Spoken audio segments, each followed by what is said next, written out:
अस्सलाम वालेकुम नाज़रीन, आप उफ़क़ टीवी देख रहे हैं। नाज़रीन, आज का हमारा टॉपिक पाकिस्तान के आर्मी चीफ़ जनाब आसिम मुनीर शाह साहब का पीएमए के लॉन्ग कोर्स के फ़ारिग तहसील कैडेट से खिताब पर है।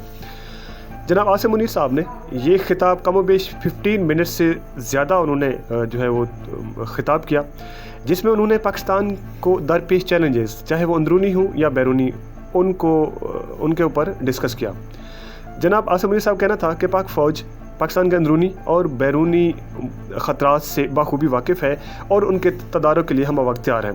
जनाब आसिम मुनीर साहब का कहना था कि पाकिस्तान किसी भी किस्म का दुश्मन का इरादा नेस्त नाबूद करने की फुल पोजीशन में है और उनका जो दिफाई साजो सामान है वो मुकम्मल तौर पर ऑपरेटिव और तैयार है। कि कुछ दिन पहले एक पाकिस्तान टीवी के एक मारूफ एंकर थे, उन्होंने ये दावा किया था कि ex army chief general Bajwa साहब ने कहा था कि हम इंडिया के साथ जंग करने की पोजीशन में नहीं है और ये है कि हमारा जो दिफाई साजो सामान है वो नॉन फंक्शनल है। नाज़रीन, इस किताब में जनाब आसिम मुनीर साहब ने इस बात का बाखूबी जवाब दिया है। और दूसरी एक बात जो इस किताब में देखी गई है वो जनाब आसिम मुनीर साहब का एक बॉडी लैंग्वेज थी। बब्बर शेर जवान बड़े फुल कॉन्फिडेंस के साथ और बड़े एक तगड़े जवाब दिया। खिताब के दौरान उनकी बॉडी लैंग्वेज बड़ी शानदार थी और वो बड़े तगड़े लग रहे थे, जिसे अपने नाम में कहते थे गबरू जवान लग रहे थे अपने खिताब में। तो इस बॉडी लैंग्वेज से ये चीज़ सामने आई कि हमारे आर्मी चीफ फुल कॉन्फिडेंस है और उनके अंदर हालात से टैकल करने की फुल कैपेबिलिटीज़ भी हैं। नाज़रीन, कुछ दिन पहले यानी कल या परसों गालबन एक वीडियो वायरल होती है जनाब आसिम मुनीर साहब की चाइना में विज़िट के दौरान, जिसमें एक क्लिप बार बार सोशल मीडिया पर सर्कुलेट कर रहा था, जिसमें आर्मी चीफ साहब को दिखाया गया था कि उनकी during meeting with officials in China उनकी जो बॉडी लैंग्वेज को गालबन was not up to mark. लेकिन ये आई थिंक आज के खिताब से ये चीज़ वाज़े होती है कि वो प्रोबेबली कोई डॉक्टर्ड वीडियो थी आर्मी चीफ साहब की, ना सिर्फ इंग्लिश बल्कि उनका जो कॉन्फिडेंस है वो कमाल है और वो अपने प्रोफेशनल कैपेबिलिटीज़ में अपने फील्ड में एक्सपर्ट है। आज की वीडियो से जो प्रीवियसली सर्कुलेटिंग वीडियो थी जो कि प्रोबेबली चाइना में बनाई गई थी, मे बी डॉक्टर्ड हो, उसको भी उन्होंने जो है वो निगेट कर दिया है। नाज़रीन, एक चीज़ और यहाँ पे डिस्कस करनी है कि जो शंघाई कोऑपरेशन ऑर्गेनाइजेशन है उसकी जो है वो कॉन्फ्रेंस होने जा रही है इंडिया में फॉरेन मिनिस्टर्स की, और जनाब बिलावल भुट्टो जरदारी साहब भी उसमें पार्टिसिपेट करने जा रहे हैं। एक चीज़ डिस्कस करने वाली है कि आर्मी चीफ साहब ने कश्मीर के मामले को ख़ास तौर पर डिस्कस किया और कहा कि कश्मीर भारत का अटूट अंग हिस्सा नहीं है और हम कश्मीरियों के साथ खड़े हैं। एक तस्वीर ये उभर रहा था कि जो जनरल बाजवा साहब के दौरान जो उनका टेन्योर था उसमें प्रोबेबली जो कश्मीर का था वो उतने जोश के साथ जो है वो इस महाज को नहीं लड़ा गया था सफारतकाराना तरीके से। एक तासुर दिया जा रहा था कि जनरल बाजवा साहब जो थे वो कश्मीर का से पीछे किसी हद तक पीछे हट गए थे। लेकिन आज के जनाब आसिम मुनीर साहब के जो खिताब से एक चीज़ तो ये वाज़ी हुई कि पाकिस्तान के सिपहसालार पाकिस्तान की फ़ौज जो है वो अपने कश्मीरी भाइयों के साथ खड़ी है और किसी भी मुश्किल वक्त में उनका साथ छोड़ने को तैयार नहीं है। और दूसरी जो एक बात देखी गई है वो ये है कि बिलावल भुट्टो जरदारी साहब जो कि इस वक्त तैयारी में हैं इंडिया में ताउन तंजीम की जो एक फॉरेन मिनिस्टर्स की एक जो है कॉन्फ्रेंस हो रही है, उसमें एक चीज़ यहाँ पे मैं ऐड करूँगा कि जयशंकर साहब जो इस वक्त इंडिया के फॉरेन मिनिस्टर हैं, उन्होंने कहा है कि जनाब बिलावल भुट्टो जरदारी साहब से कोई ख़ास मीटिंग के चांसेस नहीं है। दिनों में एक चीज़ देखी जा रही है कि आए दिन वफाकी काबीना की हुकूमती इत्तेहाद की मीटिंग चल रही होती है या हुकूमती इत्तेहाद के जो जितनी पार्टीज़ हैं इनके सरबराहान की मीटिंग चल रही होती है।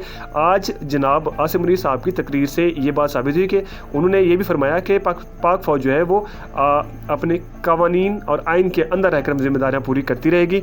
तो किसी हद तक गवर्नमेंट के अंदर भी शायद जो है वो हुकूमती इत्तेहाद में भी एक खौफ पाया जाता है कि प्रोबेबली अब वो वाली बात उनकी नहीं रही जो एक आम कॉन्सेप्ट पाया जाता है कि एस्टेब्लिशमेंट जो है मिलिट्री एस्टेब्लिशमेंट जो है वो मौजूदा हुकूमत के साथ है।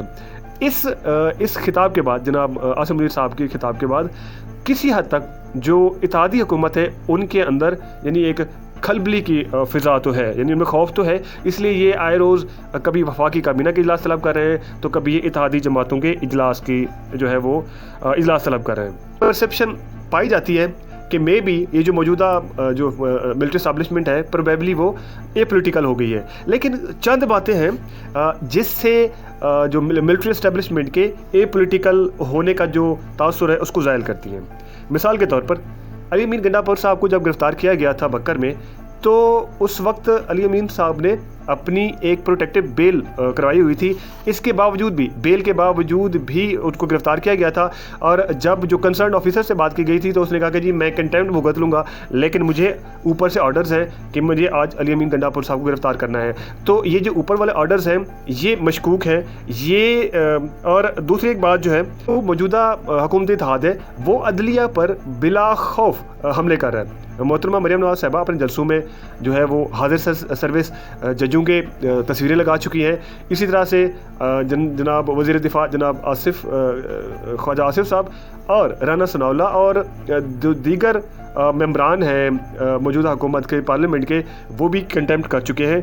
तो इससे भी एक तासुर जाता है कि क्योंकि इन्हें मिलिट्री इस्टेब्लिशमेंट की बैकअप हासिल है, इसलिए इनके ऊपर जो है वो कोर्ट का एक्शन नहीं आ रहा है। अदलिया के अहकामात के बावजूद इलेक्शन के लिए जो वज़ारत ख़जाना है वो फ़ंड जारी नहीं कर रही। एक तासुर जा रहा है कि जो मौजूदा हुकूमत है प्रोबेबली वो इस तरह से ये दिलेराना तौर पे कंटेम्प्ट इसलिए कर रही है क्योंकि उन्हें लगता है कि प्रोबेबली मिलिट्री इस्टेब्लिशमेंट उनके साथ है। चौथी बात जो है वो चौधरी परवेज़ इलाही साहब के घर पर रात को एक बख्तरबंद गाड़ी से हमला होता है और उनका जो मेन गेट है वो तोड़ दिया जाता है और तकरीबन 5 से 6 घंटे जो है वो जो एंटी करप्शन के जो पुलिस थी वो इसकी तलाशी लेती है और दो के परवेज़ इलाही साहब वहाँ से उनको नहीं मिलते।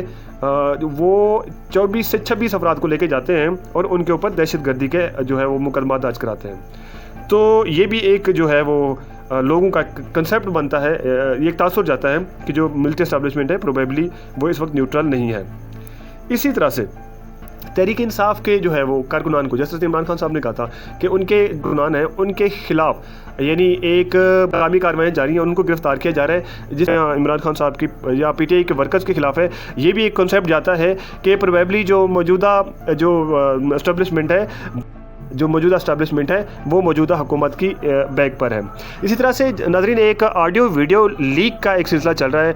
आज भी एक ऑडियो एक लीक होती है जिसमें जनाब साकिब निसार साहब के बेटे जो हैं जनाब नजम साकिब साहब, वो एक पीटीआई टिकट होल्डर, उनके साथ उनकी बातचीत लीक होती है जिसमें वो कंग्रेचुलेशन दे रहे हैं और वो नजम साकिब साहब को शुक्रिया अदा कर रहे हैं टिकट मिलने पर।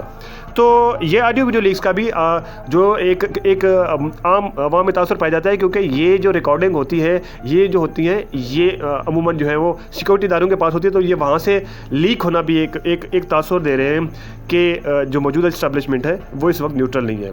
तो एक और जो बात है वो एक हालिया दिनों में हुकूमती इत्तेहाद ये शहबाज शरीफ का वोट ऑफ कॉन्फिडेंस लेना है। आम तासुर पाया जाता है क्योंकि जो मिलिट्री इस्टेब्लिशमेंट है या वो क्योंकि जनाब शहबाज शरीफ साहब के साथ है, इसी वजह से उन्होंने जो है वो वोट ऑफ कॉन्फिडेंस दिलवाने में जो है वो उनकी मदद की। इसी वजह से जो है वो शहबाज शरीफ साहब वोट ऑफ कॉन्फिडेंस लेने में कामयाब हुए। जनाब इमरान खान साहब पर तकरीबन 140 से ज़्यादा मुकदमात हो चुके हैं और आए रोज़ नित नए जो है वो इल्ज़ाम जो मुकदमात हैं वो ज़ाहिर हो रहे हैं। लोगों में तासुर पाया जाता है क्योंकि जो है वो इमरान खान साहब पे ही ऐसे इतने मुकदमात क्यों। तो ये भी एक कॉन्सेप्ट है कि प्रोबेबली जो इस्टेब्लिशमेंट है वो इस वक्त न्यूट्रल नहीं है। इसी तरह से एक इल्ज़ाम जो है वो ये भी लगाया जाता है कि चीफ जस्टिस साहब से एजेंसीज़ का मुलाकात करना, ये भी कुछ हल्के जो है वो ये तासुर देते हैं कि जो इस्टेब्लिशमेंट है वो एपॉलिटिकल नहीं है और किसी न किसी शक्ल में जो इत्तेहादी जमातें हैं उनकी सपोर्ट कर रही है। PMLN के और इत्तेहादी जमातों के वज़रा और उनके जो अरकान हैं वो पैगाम भिजवा रहे हैं इमरान खान साहब के पास कि खान साहब आप इलेक्शन से पहले एक इंक्वायरी ज़रूर कनेक्ट करवा लीजिएगा कि पाकिस्तान तहरीक इंसाफ के ख़िलाफ़ जो भी क्रैकडाउन है या जो भी उनके वज़रा पर तशद्दुद हो रहा है, जैसा कि शहबाज गिल साहब पे हुआ, आदम सौदी साहब पे हुआ, इसी तरह से अभी अली अमीन गंडापुर साहब हैं उनकी जेल में हैं। तो वो जो तशद्दुद है या जो ये जो मुकदमात हैं, ये जो टारगेटेड जो है मुकदमा चल रहे हैं या टारगेटेड एक्शन हो रहा है जिन पर जो जिन तहरीक इंसाफ के मेंबरान पर, उसकी एक मरतबा तहकीक ज़रूर कर लीजिएगा, क्योंकि उनका कहना था कि जो हुकूमती वज़रा या हुकूमत इसमें मुलव्वस नहीं है, इसमें एस्टैब्लिशमेंट का हाथ है। लेकिन ये बात किस हद तक सच है ये आने वाला वक्त बताएगा। मिलते हैं अगली वीडियो में, तब तक अपना ख्याल रखिएगा। अल्लाह हाफिज़।